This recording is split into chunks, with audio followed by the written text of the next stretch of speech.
네, 안녕하세요. 3주 2차식 국어자료 강도 영상입니다. 네, 지난 1차식 수업에 이어서 훈민정음 이야기를 계속해 나가도록 하겠습니다. 지난 차시에서 훈민정음 명칭 얘기까지 했었던 것 같아요. 그래서 이번 차시에는 그 전영필 선생 얘기, 그러니까 세 번째 PPT의 3페이지를 보도록 하겠습니다. 지겨울까봐 사진을 좀 넣었습니다. 여기 지금 둥둥하게 생기신 분, 우리 이정택 선생님 좀 닮았나요? 간송 전영필 선생이라는 분입니다.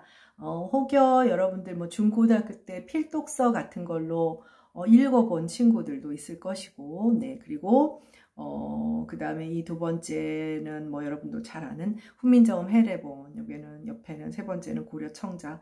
이게 뭘까요? 이름이 있었는데 내가 지금 깜빡했어요. 네.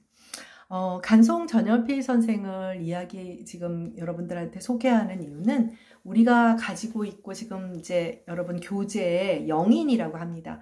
영인이라고 하는 거는 문화재를 뭐 정말 귀한 거잖아요. 그러니까 국보인 해례본을 뭐 우리가 누구나 다 책장을 넘겨가면서 공부할 수 없기 때문에 굉장히 특별한 상황에서 책이 손상되지 않게끔 사진을 찍어서 이제 그 다음에 사진을 찍은 것을 이제 여러 사람이 볼 수 있게끔 인쇄해서 사용하는 것을 이제 영인이라고 하는데, 그래서 우리는 영인본을 보고 있는 것이죠. 영인이라고 하는데, 일단은 이제 이 책을 쉽게 구할 수 있었던 책이 아니에요. 원래 해례본, 특히 우리 지난 시간에 배웠던 1446년에 설명서인 한문본 해례본은 한 부밖에 없었어요. 한 부밖에 없었는데 최근에 혹시 여러분들 관심 있어서 알겠지만 상주에서 상주본이라는 게 하나 발견이 됐어요. 근데 이게 지금 우리가 영인돼서 볼 수 있는 해례본이 아니라 좀 다른 이본인 거예요. 지난 시간에 얘기했다시피 언해본 같은 경우는 단행본은 아니어도 이본이 있는데 이거는 이본이 없었거든요. 이본이 없었을 뿐 아니라 1940년 이전에는 해례본의 실체가 없었어요. 해례본의 실체가 없어서 해례본이 어디 갔는지도 모르고 그런 상황이었다가 1940년에 이제 안동에서 발견되고 그것을 전영필 선생이 어디 뭐 일본이나 이런데 넘어가지 않게끔 지켜서 이제 현재 여러분들이 보고 있었는데 이본이 없었는데 상주에서 발견이 된 거예요.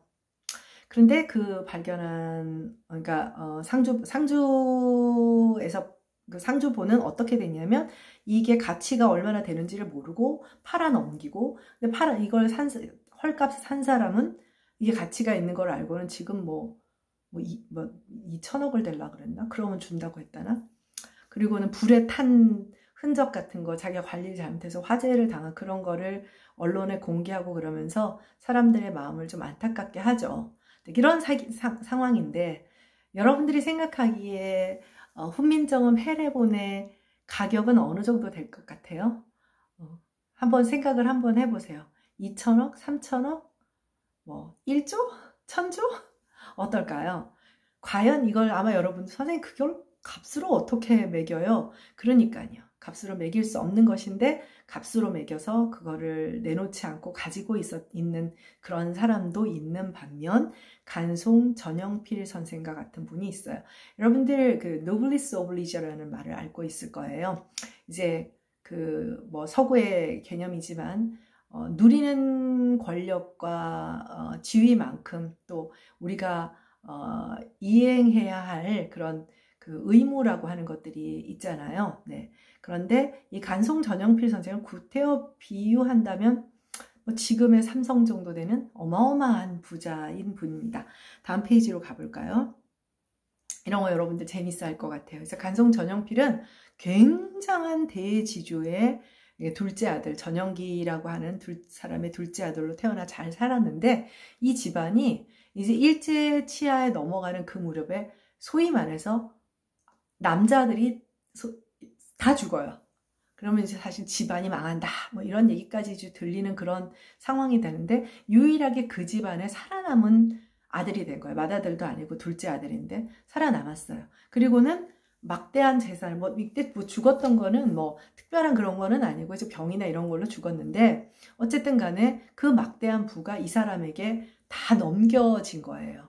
자, 막대한 부가 넘겨졌는데 이 사람은 이것을 흥청망청 쓰거나 나쁘게 쓰거나 친일을 하는데 쓰거나 이런 것이 아니라 어떻게 사용을 했냐면 우리 문화재를 지키는데 사용을 했어요. 이게 참 쉬운 일이 아닌데 굉장히 인품이 어질고 책 보는 것을 좋아하고 세종도 그렇지만 이 사람도 그렇고 훌륭한 사람들은 글쎄요 참 어쨌든 여러분들도 참 이렇게 잘 사는 방법에 대해서 잘 사는 것, 어떻게 사는 것이 잘 사는가를 생각해 보게 해주는 대표적인 사람 중에 하나입니다. 어쨌든 그래서 이 사람이 우리는 이제 훈민정음 해례본에 대해서 관심이 많으니까 당시 독립운동을 하던 김태준이라는 사람이 독립운동 자금이 필요했는데 자기 집안에 해례본이 전해내려고 있었던 거예요. 그래서 이거를 이걸 팔아서 그 돈으로 독립자금을 하고 싶은데 그 당시에 이제 일본 사람들이나 또 이제 일본에 있는 외국 사람들이 한국 문화재들을 많이 긁어갔어요. 많이 긁어갔고 그랬는데 이제 그렇게 넘기고 싶지는 않은 거야. 독립운동을 하겠다는 사람이 그야말로 이 귀한 자료를. 그래서 이제 그 전영필이 이제 여러 한국 문화재에 대해 관심 많고 또 사람도 학문을 조예가 있고 이렇다는 얘기를 하고 찾아가서 내가 이거 당신한테 1,000원에 팔고 싶다 이렇게 말을 한 거예요. 1,000원이 어느냐면 간단히 말해서 지금 타워팰리스 넓은 거 한 채라고 생각하면 돼요. 어마어마한 액수인 거죠. 어마어마한 액수인데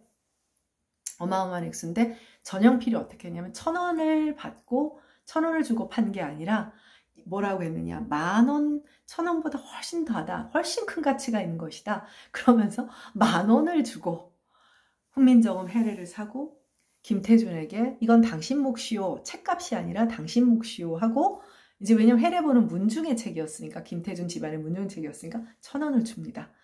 대단하죠. 얼마나 막강한 부를 가지고 있었느냐도 알 수 있지만 그 돈을 어떻게 이렇게 쓰지라는, 그러니까 여러분들 이제 돈을 어떻게 쓰느냐는 것을 사실은 전영필로부터 배울 필요도 있는 거예요.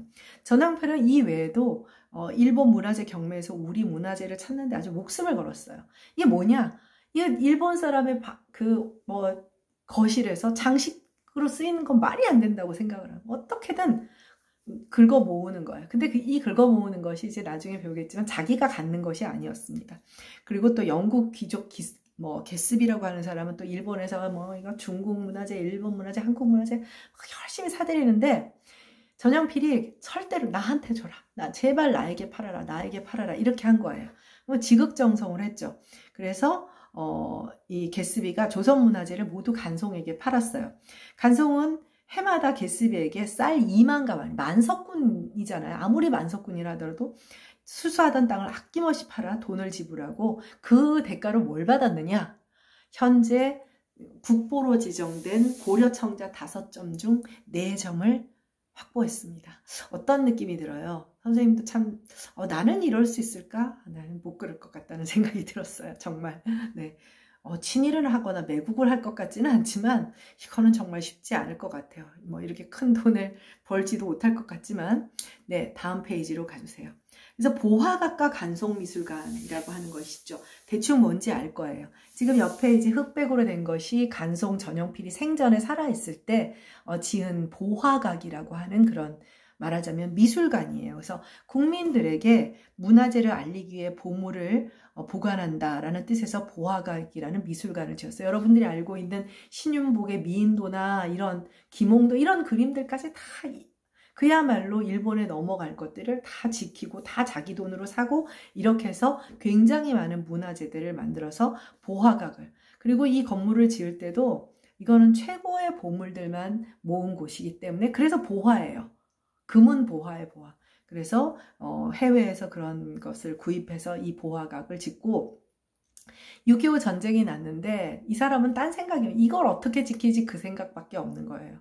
그래서 그 나머지 이제 청자니 그림이니 하는 것뿐 아니라 그 다음에 정말 대단해. 해례가 가장, 훈민정음 해례본이 가장 중요하다고 생각해서 해례본은 가죽에 싸서 자신의 품에 안고 다녔다고 합니다.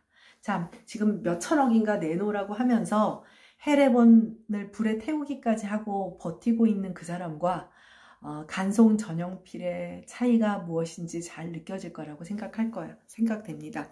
그래서 뭐 우리 문화재를 알리는 고고미술이라는 책도 정기적으로 이제 그야말로 돈도 안 되는 학술지를 간행하고, 보아각은 이제 간송이 1962년에 죽어요. 그래서 이제 간송미술관으로 바뀌어서, 예전에 여러분들이 혹시 어릴 때 가봤는지 모르겠는데 우리 아들 같은 경우는 그때 무슨 학교에서, 여러분이 우리 아들 또래니까 중고등학교에서 뭐 보러 가라 해서 선생님도 그때 그래서 그 동대문 거기를 처음 가봤어요. 그 DDP인가? 네, 거기에 간송 전시회를 했었던 적이 있죠. 네, 그래서 일단 이분 덕분에 여러분들이 이제 훈민정음 해례라고 하는 정말 귀한 그런 그 문헌을 볼 수 있게 접하게 된다고 생각하면 돼요. 다음 페이지로 가도록 하겠습니다. 네, 좀 재밌는 얘기였는데 다시 좀 딱딱한 얘기로 돌아갈 것 같아요. 이제부터 계속 딱딱하지. 네, 중세 한글 자료의 문자와 표기법에 대한 얘기입니다. 그래서 이제 사실 이 수업이 국어의 역사 전 단계잖아요. 그래서 많이 들어오는 거 아니에요? 그래서 국어의 역사에만큼 깊이 들어가지는 않을 거예요. 이 수업의 목적은 이제 훈민정음 원의 뭐 용비어천가, 월인천가응지곡, 석보상절, 월인석보를 조금씩 강독 읽는 것이 목적이야. 이게 중세국어구나 하는 것이 목적이기 때문에 좀 살짝, 아주 많이 깊게는 안 들어갈 거니까 미리 겁내지는 말고, 여러분들 기왕이면 다 전필 때 만날 거니까 미리미리 또 공부하고 좀 기억을 해두면 좋겠어요. 자, 훈민정음의 자모 체계, 자음과 모음 체계죠. 근데 훈민정음에선 자모라는 말은 나오지 않아요. 자모라는 말은 나오지 않고, 그 초성, 중성, 종성과 같은 그런 용어가 나오는데, 이런 용어는 나중에 의문론 혹시 듣는 친구들도 있겠지만 아마 중고등학교 때도, 이거는 사실 중국 성운학의 용어인데, 중국 성운학은 지금으로 따지면 그 의문론 비슷한, 음성 의문론 비슷한 과목이에요. 그래서 그 성운학의 전통적인 용어예요. 초중 종성. 그러니까 그러면 여러분들 이 중에서 뭐야, 그러면 뭐 우리 한글을 만드는데 중국 성문학의 영향을 그렇게 많이 받은 거야? 아니, 어떤 발명품이 거저 만들어지는 발명품이 어디 있어요? 모든 발명은 그 발명의 기저라고 하는 것이 있죠. 그런데 거기에 얼마나 새로운 혁명적인 그런 뭐랄까요? 띵뛰기? 확 넘어가는 그런 것을 이제 간단히 말해서 레볼루션, 혁명적인 그 변화가 있느냐는 거죠. 그런 측면에서 이제 성운학의 어떤 지식을 근거한 것은 분명해요. 훈민정음 해례본을 지편전 학자들인 신숙조나 뭐 이런 사람들이 함께 이제 만들었다고 했잖아요. 실제로 그 3년 사이에 여러 가지 해례본을 만들기 위해서 여러 가지 일이 있는데, 이 요동 땅에 이제 지금으로 말하면 저쪽에 이제 북쪽에 어디예요? 간도 쪽에 이제 중국에서 중국이 유명한 그 성운학자가 이제 귀향을 와요. 그럴 때 세종이 그걸 보냅니다. 보내서 그 사람한테 좀 자문 좀 받아와. 뭐 이런 일까지 있어요. 그래서 영향은 당연히 받죠. 어떻게 영향을 받지 않겠어요? 바로 이 옆에, 그리고 그 당시에 뭐 지금도 그렇죠. 막강한 영양과 문화적 영향력을 가지고 있는 나라의 학문이기 때문에 그 용어들이 당연히 이제 영향을 주게 됩니다. 사용하게 되고요. 그리고 여러분들 우리 글자 형태를 보세요. 한자랑 섞었으면 여러분이 한자를 싫어하건 좋아하건 굉장히 잘 어울리잖아요. 그쵸? 붓글씨 같은 거 써보면. 그래서 기본적으로 글자 형태가 네모꼴 형태, 그 한자처럼 표의적인 기능을 한다고 했잖아요. 그래서 한자 영향을 받지 않았다라고 할 수는 없어요. 네. 네, 그래서 뭐 음자여자 모아쓰기 얘기 또 나왔고요. 다음 훈민정음의 자모는 총 28자예요. 신제 28자. 이거 어디 가서 기억 못하면 정말 이건 국문과 나왔다고 하면 안 돼. 그래서 신제 28자, 새로 만든 문자 신제 28자 해서 초성 17자. 이것도 반드시 기억을 하세요. 그 다음 중성 11자. 해서 이렇게 28자예요. 아까도 말했다시피 지난 2차 시에도 1차 시 3주 1차 시 수업에서도 말했다시피 어때요? 없죠. 종성자는 따로 만들지 않았어요. 종성, 부용, 초성이다. 해서 종성은 초성자를 다시 쓴다 라고 했던 거죠. 그래서 종성자는 따로 없습니다. 따로 없어서 28자가 된 거죠. 글자가 적을수록 좋은 거예요. 지난번에 말했다시피 우리는 굉장히 만약에 음절자를 만든다면 몇만 개가 된다고 했잖아요. 그런데 이렇게 음소 문자를 만들므로써 28개로 28개의 글자로 그 무궁무진한 음절들을 만들어낼 수 있게 된 거죠. 자, 그 다음 문자 운용을 위한 여러 가지 규정이 있어요.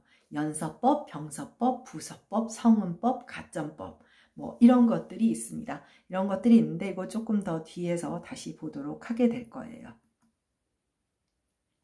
네, 자, 문자 운용의 규정 먼저 병서를 보도록 하겠어요. 병서를 보도록 할 텐데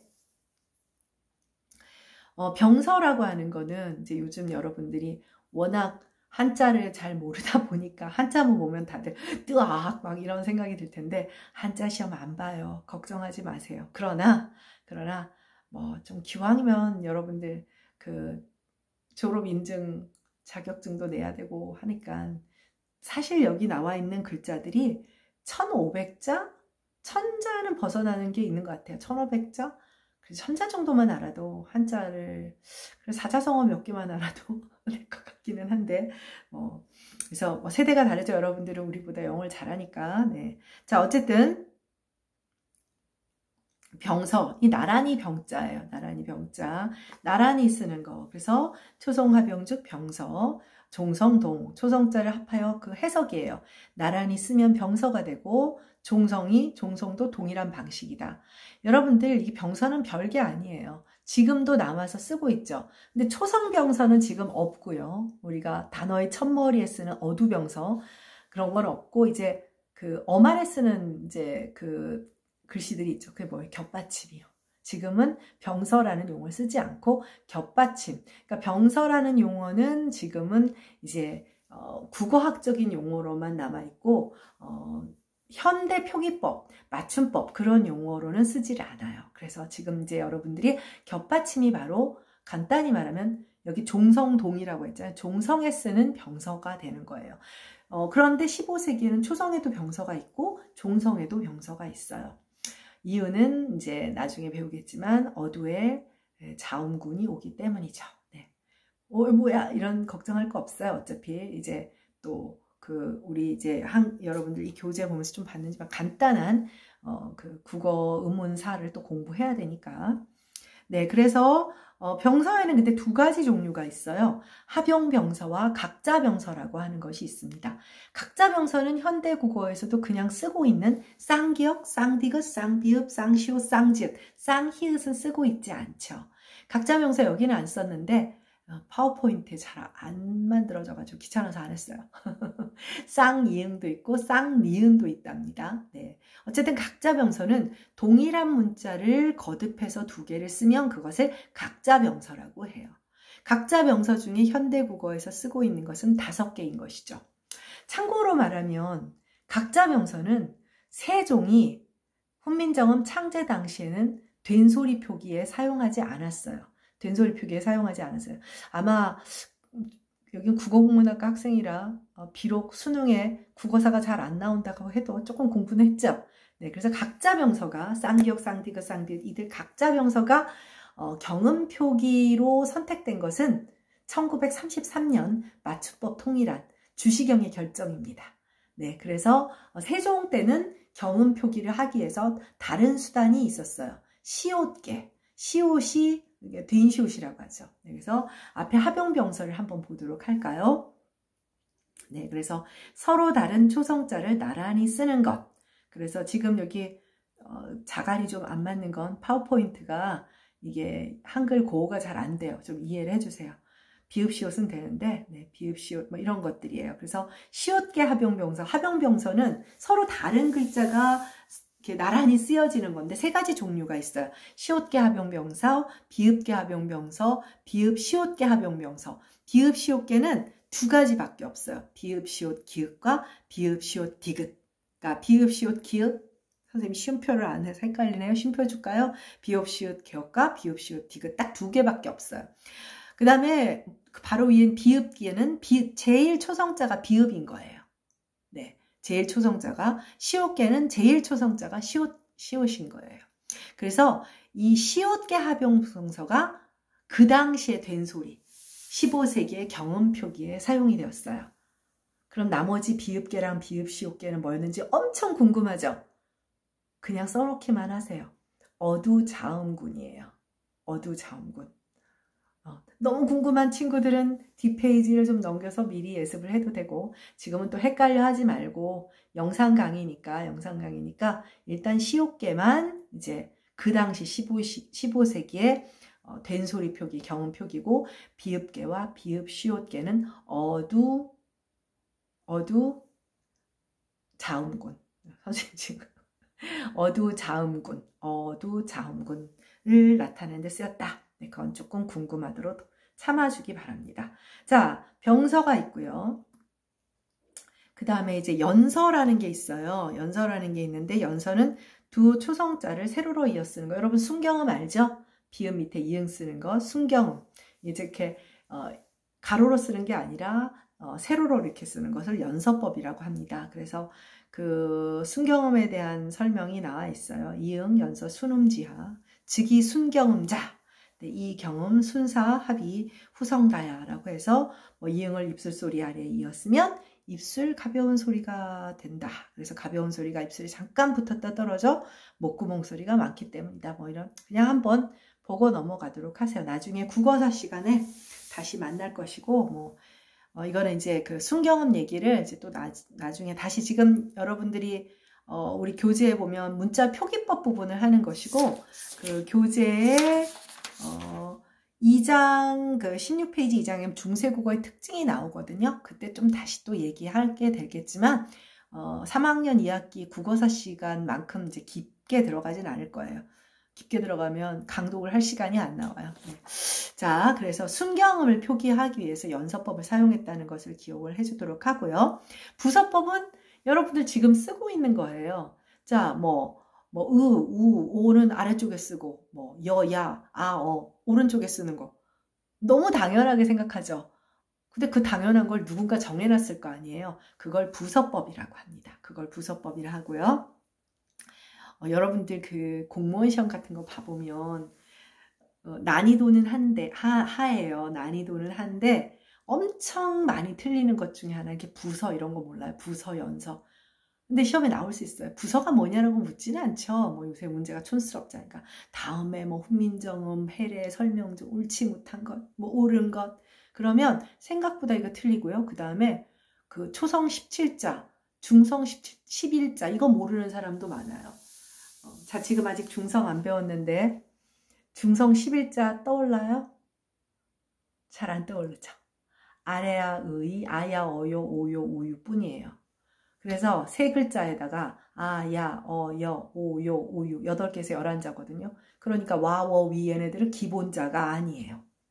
그래서 다음 주 훈민정음은 기본자인 것 아닌 것 물으면 난이도는 하예요. 왜? 암기만 하면 되는 거니까. 근데 굉장히 많이 틀립니다. 우리과 학생들은 그런 문제 나오면 아주 쉽게 포착하겠죠? 네.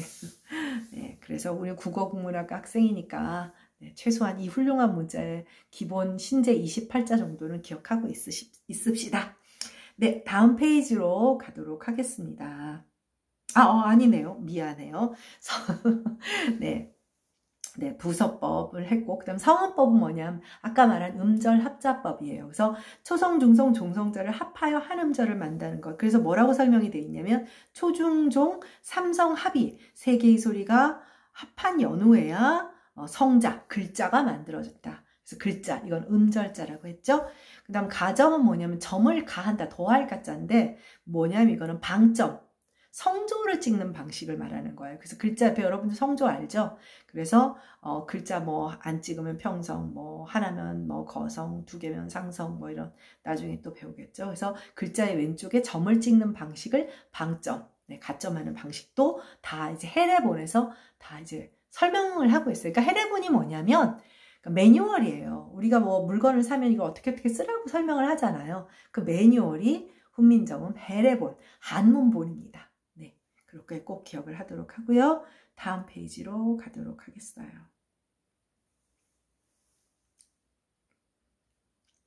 네, 자, 그 다음에 훈민정음 해례본의 구성을 보도록 하겠습니다. 구성. 훈민정음 해례본은 기본적으로 이제 우리가 예의 부분, 여러분들 혹시 교재에 이제 그 29페이지 보이죠? 네. 29페이지의 세종어제 훈민정음, 이 부분이 바로 예의 부분이에요. 근데 이 책에는 여러분들 그 한문본이 아니기 때문에 이제 밑에 해와 예, 정인지 서문은 나와 있지 않아요. 거기 해, 예라고 했는데 보면 해가 5회, 5가지 해. 해는 해설이란 뜻이에요. 그래서 제자해, 글자를 만든 기본적인 원리를 소개하는 제자해, 그 다음에 초성해, 중성해, 종성해, 합자해, 음절 합자하는 방법. 예는 일예, 예를 하나만 예를 들어서 소개를 해요. 용자래, 글자를 어떻게 사용하느냐, 그런 용자래. 그래서 이걸 합해서 5해 1예라고 해요. 5가지 해와 1개의 예라서 미안합니다. 5해 1예라고 합니다.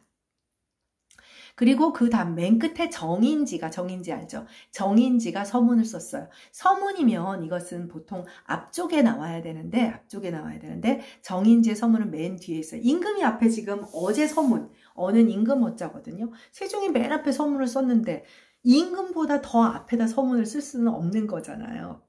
봉공 군주 시절에. 그래서 신하의 서문이 맨 뒤에, 그래서 임금님이 뭐 우리 전하께서 어떻게 만드시고 이런 것들을 쓴 부분이 정인지 서문입니다. 그리고 이제 해례본과 원해본이 서로 다르다는 것은 여러분들 지금 다 선생님한테 설명을 들었잖아요. 우리 교재에 방금 훈민정음 원해를 봤는데 교재에 여러분들 그 50페이지와 아이고 선생님이 노안이 와서 50페이지와 51페이지, 네, 50페이지, 51페이지를 한번 봐주도록 하세요. 보이나요? 네, 보이죠? 이게 잘 안 됩니다. 책이 없는 친구들은 지금 영상 본 다음에 꼭 확인을 하도록 하세요. 50페이지에 지읒치읒하고 51페이지에 지읒치읒 잘 보세요. 50페이지의 맨 왼쪽의 지읒은 앞쪽의 길이가 길고 51페이지의 맨 왼쪽의 지읒은 오른쪽의 지읒이 길어요. 글자가 형태가 다르죠. 자, 우리말의 지읒은 사실 지읒을 때 양쪽의 길이가 똑같아야 돼요. 똑같아야 되는데 이게 왜 이런 처음 보죠? 뭐야 이런 거 처음 봤죠? 이거는 우리말 지읒을 나타내는 그 소리를 표기하는 게 중국 한자음 표기예요. 한자음을 어떻게 표기하기 위한가? 중국 한자음의 표기를 위한 구별이에요. 그래서 여기 보면 중국어 치음을 위한 치도음자와 정치음자, 앞이 긴 게 치도음자, 뒤가 긴 게 정치음자예요. 뭐 이거는 다시 이제 본문을 읽을 때 다시 한번 나오겠지만 이제 해례본과 원해본에는 차이가 있는데 가장 대표적인 차이가 이 부분이거든요. 그래서 그래도 일단 말은 하고 넘어갈 거고 혹시 잘 이해가 안 됐다 하더라도 어차피 지금 그 부분을 강독할 때 다시 한번 보게 될 겁니다. 그래서 원해본과 해례본도 완벽하게 똑같은 것은 아니라는 것을 이제 여러분들이 기억하고 있어야 할 것 같아요. 네. 네. 10쪽은 조금 다른 얘기로 넘어가게 되니까 이제 그러면 다음 차시에서 3차시에서 보도록 하겠습니다. 네. 3차시에서 봐요.